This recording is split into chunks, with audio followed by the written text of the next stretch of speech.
Buenas tardes. Bueno, como escuchábamos recién, soy uruguaya, pero es la primera vez que hago esta charla en Uruguay y es la primera vez que la hago en español. Así que me voy a disculpar por adelantado si se me sale algún americanismo o si invento alguna palabra o si uso palabras en inglés. Espero que igual las puedan entender. La realidad es que cuando la primera vez que traduje un artículo de blockchain al español para Madrid, escribí cadena de bloques. En aquel momento, hace 3 años y medio, prácticamente no había terminología en español y hay muchas cosas que siguen sin existir y hay muchas que las adoptamos del inglés. Bueno, mi vida era muy fácil antes de lo de las ICOs y todo el hype que tuvimos los últimos años, así que pretendo que me lean eso en el segundo que lo voy a dejar ahí y que también lean el siguiente, que simplemente les dice que no soy un investment advisor y que no haga ningún tipo de inversiones basados en lo que les voy a decir hoy y que todos los ejemplos que uso son de empresas que sirven como ejemplos, pero que de ninguna manera estoy diciéndoles a ustedes que vayan e inviertan en esas empresas. Porque en Estados Unidos nos tomamos las partes de legal muy seriamente. Entonces, ¿qué les voy a contar hoy? Les voy a contar por qué estamos viendo toda la aceleración que estamos viendo en el área de InsurTech o de tech, puntitos suspensivos tech, y blockchain y su relevancia. Les voy a contar qué es blockchain en 5 minutos. A mí me llevó unos 3 meses realmente entenderlo, así que voy a replicar ese proceso en 5 minutos con mi capacidad de hablar en forma muy acelerada. Y después les voy a dar ejemplos de cómo lo estamos usando. Podría estar 2 horas dándoles ejemplos de cómo se está usando la tecnología. Decidí enfocarme en aquellos que tienen que ver con un cambio en el paradigma de cómo hacemos las cosas. Yo creo que es muy difícil replicar el proceso de aprendizaje de realmente entender lo que es la blockchain en menos de 1 hora, y la mejor manera de entenderlo es con explicaciones que le hice a mis hijos en su momento de 6 y 11 años y con ejemplos de cómo se usa y de por qué es diferente de lo que ya tenemos. Así que me voy a concentrar en eso. En primer lugar, estas son las 3 razones por las que vemos una gran aceleración en todo lo que es fintech. Cuando yo empecé hace 5 años, era fintech, era insurtech y después empezó a tener wealthtech y HRtech y sportstech y hoy por hoy uso el puntito suspensivos tech. Empezamos con una base de datos de 400 empresas en aquel momento, que hoy son 4.500. Y en esencia hay 2 cosas que están pasando que llevan a esa efervescencia en el ecosistema de las startups, no solo de Estados Unidos, sino a nivel mundial. Por un lado, ha habido un cambio en la forma en la que nos relacionamos. Hay una forma distinta de relacionarse con los proveedores de productos, una expectativa distinta de lo que mis datos me dan, a qué puedo acceder, qué datos les voy a dar, cómo me tienen que pagar por esos datos. Hay expectativas distintas de cómo mi comportamiento afecta a otros. Entonces, todo eso normalmente lo miramos bajo ese pilar de nuevo paradigma de interacción social.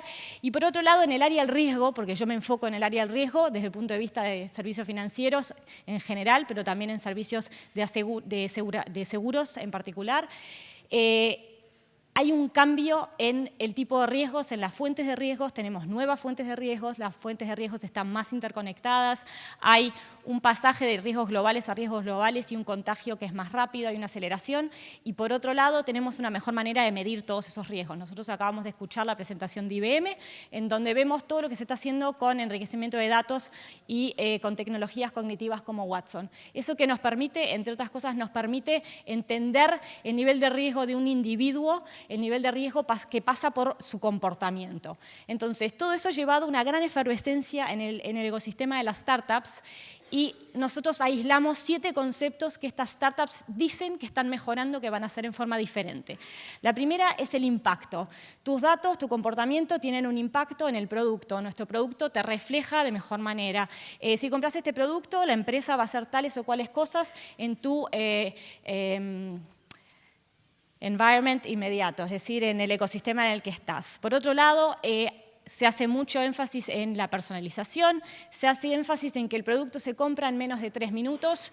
Si yo no lo puedo comprar en menos de 3 minutos, ya no me interesa. Los últimos estudios en Estados Unidos de comportamiento de consumidores, entre otras cosas, demuestran que el precio ha pasado a estar en segundo lugar. Yo quiero poder comprar un seguro de viaje cuando ya estoy en el avión, en la pista, antes de despegar, y lo tengo que poder hacer contestando máximo 5 preguntas y apretando un clic en menos de 1 minuto. Para eso preciso productos muy simples. Vender un producto complejo que se personalice y que se venda en menos de 3 minutos es muy difícil. Y hay un gran movimiento atrás de muchas de estas startups que vienen de un ecosistema que, bueno, en inglés decimos cyberpunk, pero ese cypherpunk se transmite en como una especie de concepto de anarquismo, lo vemos mucho en el área de blockchain, y hay mucho énfasis en la confianza y en la transparencia porque aparentemente nos hemos ganado la fama de ser una industria muy opaca y de no ser muy transparentes en la forma en la que usamos los datos, en la forma en la que generamos precios y tarifas y en la forma en la que nos ocupamos de algo tan importante en la vida de la gente como es su dinero. Y los otros dos conceptos son el de la autosoberanía de los datos. Yo no sé si en Uruguay eso es una discusión que es muy relevante, pero en este momento en Europa es una gran discusión. Mis datos, si yo los tengo en un modelo como el de IBM o lo tengo a nivel de banca y de otros con Google, con Facebook, todas esas entidades están centralizando datos. Están centralizando datos personales y están centralizando datos de comportamiento. Entonces hay un gran movimiento en este momento a nivel de startups que considera que esos datos los debería tener yo, y debería ser yo la persona que los controla, la que decide cómo se usan y la que decide cómo los monetizo. Entonces, ese es otro concepto que se ve mucho en este momento en el ecosistema de las puntitos suspensivos tech. ¿Por qué traigo todo esto a colación? Porque blockchain como tecnología es capaz de mejorar todos estos 7 aspectos, y es una de las principales tecnologías que estamos explorando hoy que puede permitir un cambio del modelo de negocio, de cómo usamos los datos y de cómo mutualizamos riesgo y de cómo nos ocupamos del área financiera, teniendo en cuenta todas esas cosas. Entonces, ¿qué es lo que vemos en blockchain y por qué es tan distinto de lo que teníamos antes? ¿Cuántos de acá saben lo que es blockchain? ¿Cuántos lo podrían explicar? Normalmente tengo pocas manos para eso porque la gente no tiene, pero tengo a otros speakers del evento allá, entonces esas manos no cuentan. Es difícil explicar blockchain, como ya les dije. La definición oficial es esa que tienen ahí. Es una tecnología que es un registro contable que es compartido, que es digital y que está distribuido. En esa definición hay muchos conceptos que no son intuitivos. Entonces, yo les voy a explicar lo que es la blockchain usando Legos, usando la expansión de rumores y usando Harry Potter, que son las cosas que entendieron mis hijos y cómo lo uso cuando lo explico en escuelas. Y dado que funcionaban bien los ejemplos, ahora los uso en las conferencias que son para adultos y la gente le gusta. ¿Alguien sabe lo que es eso? Es una torre de Legos. ¿Saben dónde estuvo? Bueno, aparentemente hay gente del mundo que se junta en ciudades como Praga, Barcelona, y construyen torres de Legos para entrar al libro Guinness de los récords. Entonces, cuando yo construyo una torre de Legos con mi hijo, yo voy a agarrar los ladrillos y como, no sé, al que haya ido a Legoland o haya construido Legos, yo defino que pongo el ladrillo rojo abajo y después viene el azul y después viene el verde. Y una vez que tengo esa torre construida, normalmente es muy difícil cambiar un ladrillo de los que está abajo. Si ya no me gusta el color, es muy difícil cambiarlo. Y si voy a Legoland, están pegados con Poxipol o lo que sea que usen en Legoland, por lo tanto es imposible cambiar uno de esos ladrillos, ¿no? El blockchain es una cadena de bloques de información. Uno se lo puede imaginar como una torre de Lego, en donde nosotros vamos poniendo bloques de información uno después de otro y es muy difícil cambiarlos una vez que esa cadena llega a tener más de 6 bloques de información. Después de 6 bloques de información, el que está abajo es casi, se considera imposible de cambiar. Es interesante eso, pero bueno, bases de datos que eran difíciles de modificar ya existían antes. Esa torre, ¿parece que hubiera habido ahí una madre que hubiera dirigido a esas miles de personas en construirla? No, es una torre espantosa, en donde todo el mundo puso los ladrillos de cualquier color, de cualquier manera, ¿no? ¿Por qué? Porque es difícil conseguir que 10.000 personas se pongan de acuerdo en tiempo real en cuál es el siguiente ladrillo que van a poner cuando están construyendo la torre. Bueno, eso es exactamente lo que hace la blockchain que antes no se podía hacer. La blockchain consigue que en una red de extraños, de miles de personas, las personas se pongan de acuerdo en cuál es el siguiente ladrillo o bloque de información que va a ir en esa torre. Y una vez que se ponen de acuerdo, se cierra ese bloque y se ponen a trabajar en el siguiente bloque. Entonces, una de las cosas que es un concepto clave en la blockchain es eso, es un consenso distribuido. Las personas se ponen de acuerdo, hay distintas maneras de hacerlo, en qué información va a ir en el siguiente bloque. Aquí viene Harry Potter, porque yo tengo un hijo de 8 y una hija de 12, entonces los Legos no funcionaban con mi hija de 12. No sé si saben, pero las personas que les gusta Harry Potter, lo que más querrían es que haya un nuevo libro de Harry Potter. Y hay foros de millones de niños y adolescentes, y supongo yo que también adultos, que discuten qué iría en ese libro y qué haría tal personaje, y porque todos tienen una opinión diferente de por qué los personajes hicieron lo que hicieron y cómo van a evolucionar. Entonces, le dije a mi hija, imagínate si tú pudieras poner a todas esas personas en forma conjunta a escribir el siguiente libro de Harry Potter. Y lo vas a escribir página por página. Y cada una de esas páginas, construir una blockchain es como escribir un libro. Y la diferencia entre el libro y la torre de Legos es que el libro es consecutivo. Una vez que yo decidí que la historia tenía un cierto giro, en la siguiente página me tengo que basar en lo que pasó antes. Bueno, la blockchain tiene un orden cronológico. Y yo voy a escribir una página de ese libro, nos pusimos todos de acuerdo en esa página, y le vamos a poner una huella digital. Esa huella digital lo que hace es usar una función matemática que va a hacer algo con los caracteres de esa página y va a poner esa huella digital en la siguiente página. Y ahí me pongo a escribir la siguiente página del libro. Y por lo tanto, todas las páginas de ese libro están consecutivamente encadenadas con huellas digitales criptográficas. Cuando nosotros hacemos eso y construimos ese libro, ¿nos alcanza con hacerlo en un lugar centralizado? No, porque parte del concepto es que esto está distribuido. Entonces, la idea es que pasamos de una centralización de datos, que es el modelo que tenemos normalmente. Nosotros cuando tenemos un registro contable lo tiene alguien. Lo tiene la empresa, lo tiene la parte contable de un banco, hay un registro que está centralizado. El Internet introdujo la idea de cosas que están descentralizadas en varios lugares a la vez.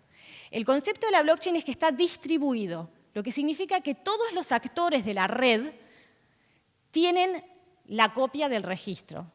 Y tienen la copia del registro en lo que se llama tiempo casi real.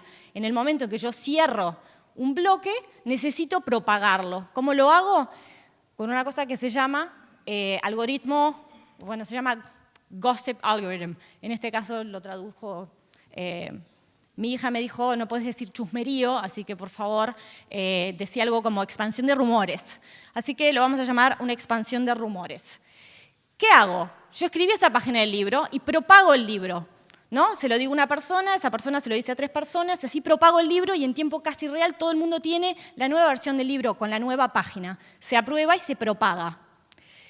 Entonces, si yo ahora agarrara un libro, no ese, cualquier libro, y le arrancara 10 páginas y les dijera esta es la nueva versión de Harry Potter, ¿qué me dirían? No, Maida, esa no es la nueva versión de Harry Potter porque hay millones de copias por ahí que todavía tienen esas 3 páginas. Entonces, en este caso, yo tengo una base de datos que se está construyendo en tiempo real, donde personas que no se conocen están ayudando a construir esa base de datos en forma coordinada. La estoy propagando a todo el mundo. Es muy difícil cambiar la información que hay, por un montón de razones.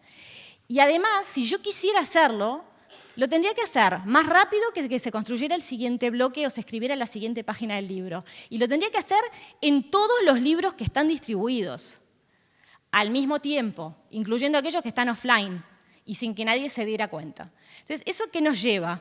Nos lleva a un sistema que mantiene una base de datos que es virtualmente imposible de cambiar. Por eso decimos que es inmutable lo que hay en una base de datos distribuida, como es el caso de la blockchain. ¿Es mágico el sistema? No. Hay gente que lo mantiene.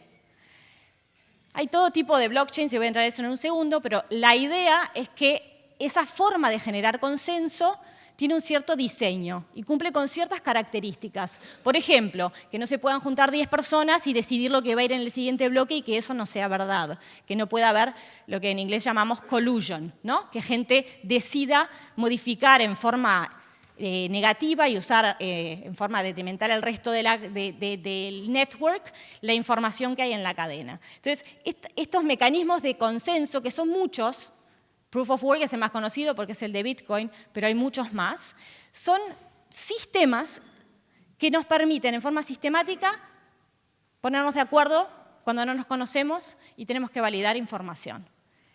¿Quiénes hacen eso? los enanos de Blancanieves. Lamentablemente, cuando lo uso en los colegios, la mitad de los niños ya no saben quiénes eran los enanos de Blancanieves ni lo que hacían. Pero eran mineros, para el que se acuerde. Y en el ecosistema de la blockchain tenemos lo que llamamos mineros. ¿Qué es lo que hacen los mineros? Hacen lo que hace una persona cuando se olvida de la combinación del candado del gimnasio. Si ustedes dejaron de ir al gimnasio un par de meses, a mí me pasó, se olvidan de la combinación que habían puesto en el candado y entonces, ¿qué harían? Y 001, 002, 003 y con un poco de suerte no tienen que llegar al 800, ¿no? Eso es lo que hace el minero. Lo que hace es resolver un proceso, un problema matemático por un proceso en el que prueba números primos en forma iterativa hasta que encuentra la combinación criptográfica que le permite decir que validó una cierta transacción. Entonces, ¿cómo funciona esto? Funciona de la siguiente manera. Hay gente que tiene la computadora, que está haciendo ese proceso, que es un proceso que consume electricidad, que lleva tiempo, y que en este caso valida una transacción a través de una construcción matemática y criptográfica que es muy interesante y que no les voy a explicar hoy.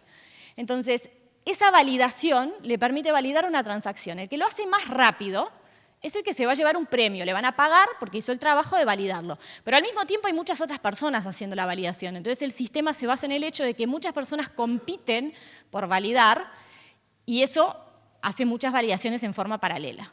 Y de esa forma yo me puedo asegurar de que personas que no se conocen, si todas validaron lo mismo, debe ser correcto lo que tengo validado. Hoy por hoy hay muchos tipos de blockchain. Esa fue la primera, que era la que permitía que Bitcoin fuera una criptomoneda descentralizada sin un banco central que se ocupara. Entonces, ¿cuáles son las características que tiene una blockchain? Que es distribuida, que no se puede cambiar, que nos genera una trazabilidad de transacciones y una auditabilidad con mucha transparencia, porque es cronológica y porque yo puedo replicar, ir para atrás y mirar todo lo que pasó en la cadena de bloques, y que nos permite que personas que no se conocen tengan transacciones de valor. Hoy por hoy hay varias distintas. Ethereum es una, Hyperledger es la de IBM, y la blockchain con la B, que es la que estaba atrás de Bitcoin y sigue estando atrás de Bitcoin, fue la primera.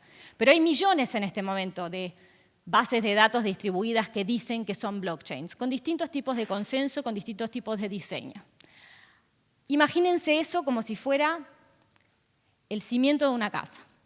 Arriba de eso, de la misma manera que tenemos el App Store y que tenemos economías de API, se puede construir más cosas. Y ahí es donde viene la parte de los smart contracts y los contratos inteligentes. ¿Qué son los contratos inteligentes? No son contratos, no son inteligentes, sino son nuevos. Los propusieron en el 96. ¿Por qué son tan importantes hoy? Porque hoy nosotros no podemos, hasta el día de hoy, hasta el momento que empezamos a usar los smart contracts en la blockchain, nosotros no podíamos automatizar relaciones contractuales entre partes que tenían conflictos de intereses. La banca automatizó muchísimos procesos en los últimos 20 años, pero esos procesos se automatizan adentro de la banca. Yo defino los pasos a través de los cuales quiero automatizar un servicio y los tengo en mi servidor. Y como ese servidor yo lo controlo, nadie va a modificar ese proceso. Es muy difícil ponerse de acuerdo en automatizar un proceso en donde yo tengo partes que tienen conflictos de intereses y que tenían incentivos para cambiar ese proceso a su favor. Hoy por hoy yo puedo automatizar un proceso entre partes que tienen conflictos de intereses en la blockchain. ¿Por qué? Porque el proceso automatizado lo pongo en un lugar en donde nadie lo puede modificar una vez que las personas se pusieron de acuerdo y tampoco le pertenece a nadie, porque ¿de dónde está la blockchain? Está distribuida, no la está fiscalizando un ente centralizador que se está ocupando de que ese contrato se ejecute, porque la idea de la blockchain es descentralizar y distribuir todos los procesos lo más que se pueda. Entonces, hoy por hoy, nosotros estamos acostumbrados a pensar en entes que centralizan ciertas tareas. Tenemos escribanos que van a agarrar y certificar ciertas cosas. Tenemos bancos que se aseguran de que yo tenga los fondos que estoy usando para comprar algo, que se asegura que esos fondos vengan de un lugar válido y creíble, ¿no? Cuando nosotros hacemos esas transacciones, hay muchas cosas en las que ya no pensamos. ¿Cuántos de ustedes cuando mandan un email se preguntan si el email le va a llegar a la otra persona? Nadie. ¿Cuántas personas piensan, ay, pero si yo mando este email, ¿cómo estoy seguro de que nadie va a cambiar el texto de lo que acabo de escribir? Nadie. Bueno, hace 20 años nosotros teníamos conversaciones sobre eso. ¿Por qué?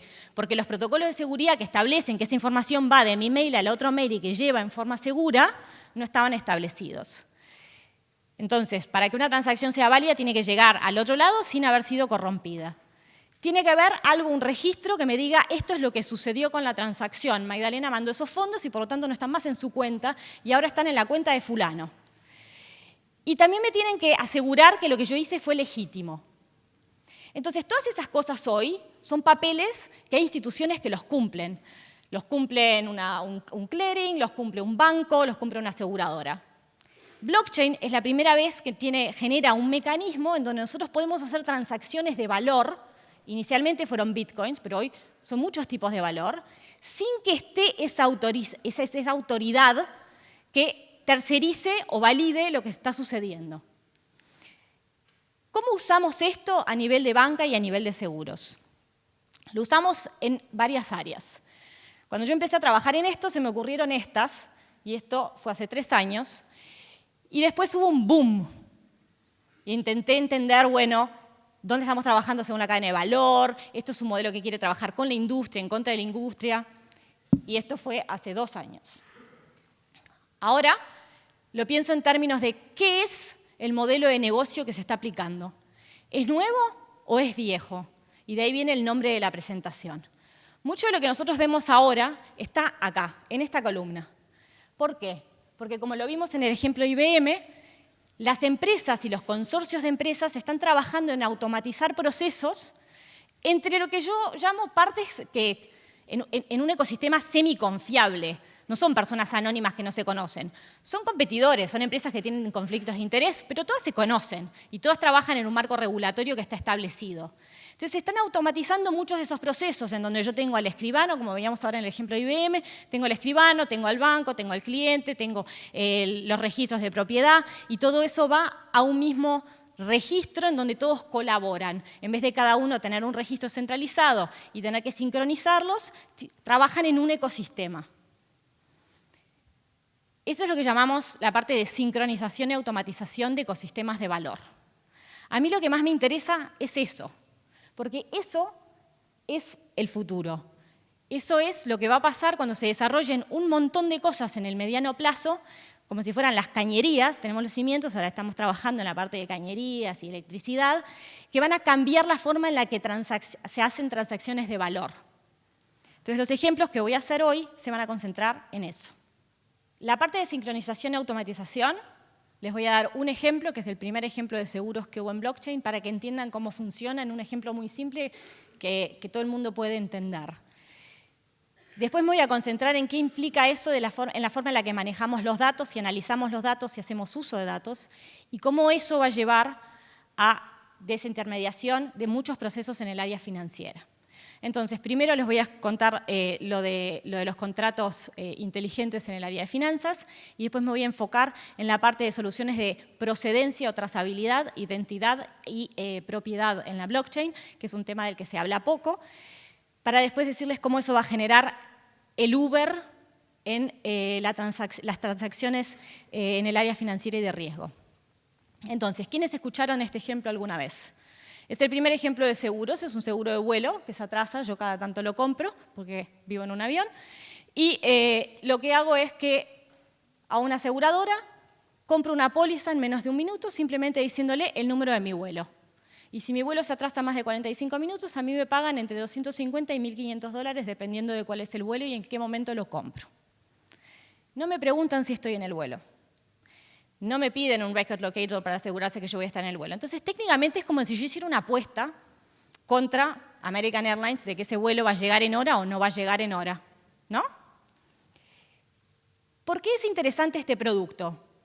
Las aseguradoras podrían automatizar una cosa en donde yo simplemente lo compro. Hay un mecanismo inteligente que se comunica con American Airlines. Cuando American Airlines aterriza, me fijo el horario, llegó tarde, pago. No llegó tarde, no pago. Se cierra la póliza. Es un ejemplo claro de automatización. ¿Precisa la blockchain? No, no precisa la blockchain. Pero hay gente que está dispuesta a pagar más por ese producto si ese producto, en vez de estar adentro de la compañía de seguros, está siendo gobernado por un contrato inteligente en la blockchain, porque significa que es imparable.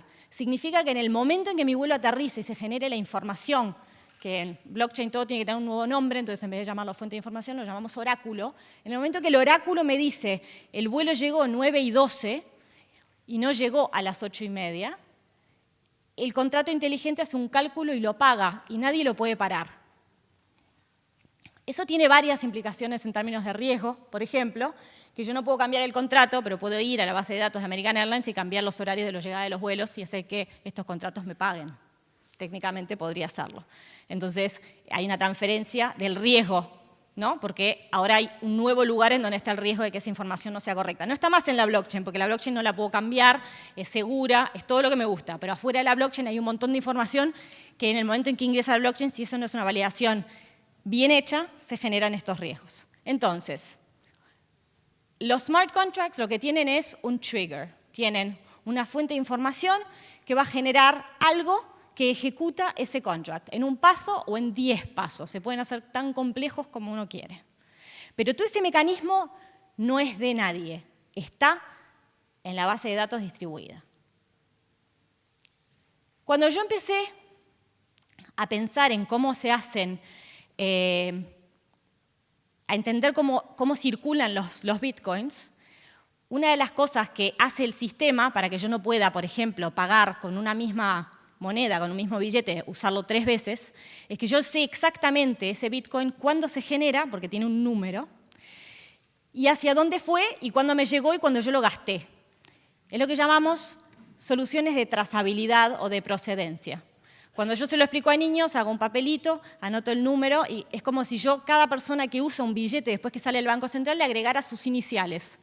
Y eso se pasa a otra persona y le agregan esas iniciales. Y así sabemos cada billete cómo circuló en la economía. Imagínense que toda esa información para cada billete estuviera en un solo lugar. Entonces, usando algoritmos matemáticos, yo puedo saber exactamente cómo circuló ese billete por la economía. Y si lo puedo hacer con bitcoins, que fue la idea original, hubo gente que dijo, ¿y por qué no lo puedo hacer con otros bienes virtuales? ¿Por qué no lo puedo hacer con títulos de propiedad? ¿Por qué no lo puedo hacer con diamantes? Hay una empresa que se llama Everledger que fue la primera, que está ahí abajo, que fue la primera en hacer eso con bienes físicos. Agarra un diamante y mira todas las características del diamante, tokeniza ese diamante, es decir, lo transforma en un token digital y a partir de ahí genera una solución de procedencia o de trazabilidad de ese diamante. Yo sé exactamente de dónde vino, dónde fue, quién lo cortó, cómo se cambió y por lo tanto soluciono el problema en la industria de los diamantes de que el diamante venga de una fuente no lícita. Lo mismo puedo hacer con verduras orgánicas, lo mismo puedo hacer con cerdo que viene de China para que Walmart esté seguro de que viene del proveedor correcto de China.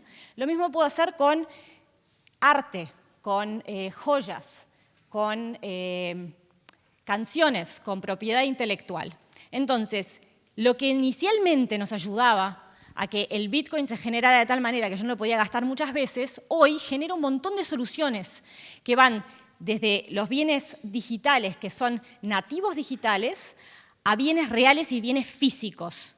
Y yo puedo generar esa procedencia y esa trazabilidad. Ahora les voy a contar por qué es importante. También lo puedo hacer con propiedad, ¿no?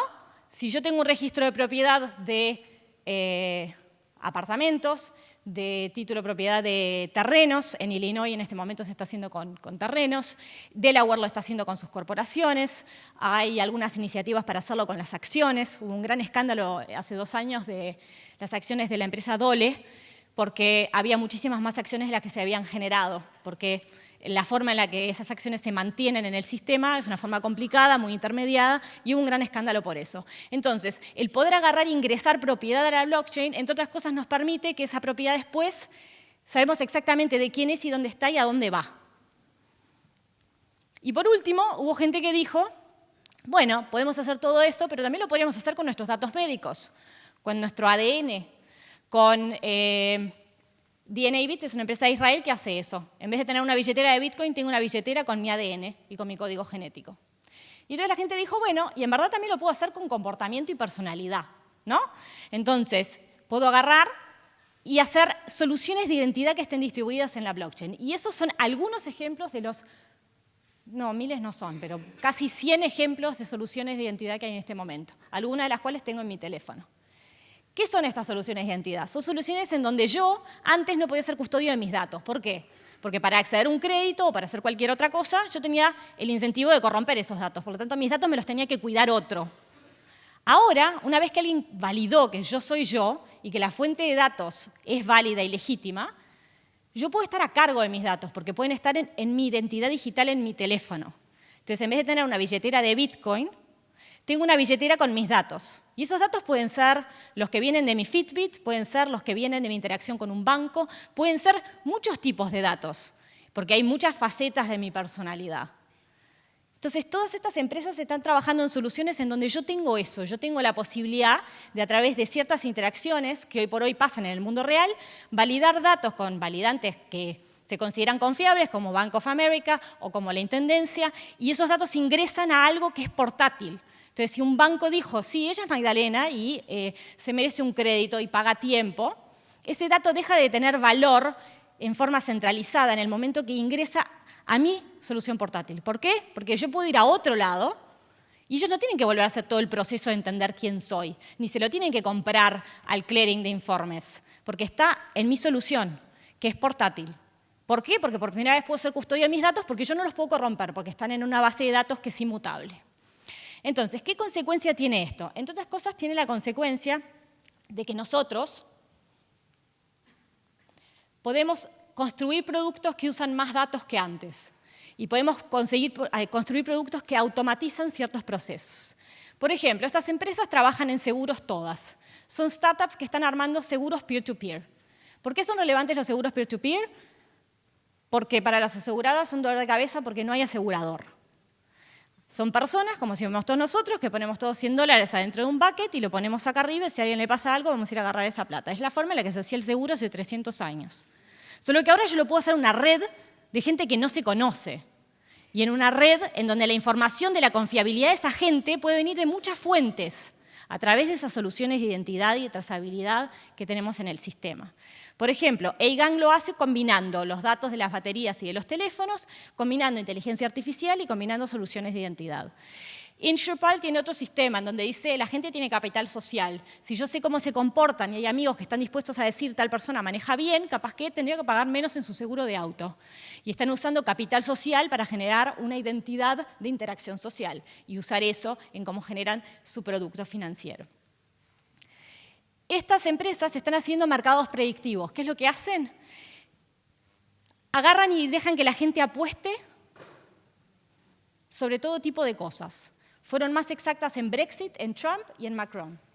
Gnosis lo hace en un mercado muy particular. Si se divorcia o no se divorcia una Kardashian, creo que en Argentina podríamos realmente sacar un producto así, tendría mucho éxito. De lo único que se trata es que la gente apueste sobre la vida de la farándula. Pero lo más interesante de estos modelos es que están generando información sobre las personas que hacen esas apuestas, sobre lo que creen y lo que no creen, que son fuentes de información de gentes y segmentos de la sociedad que antes no existían. Y esa información tiene un valor a nivel financiero.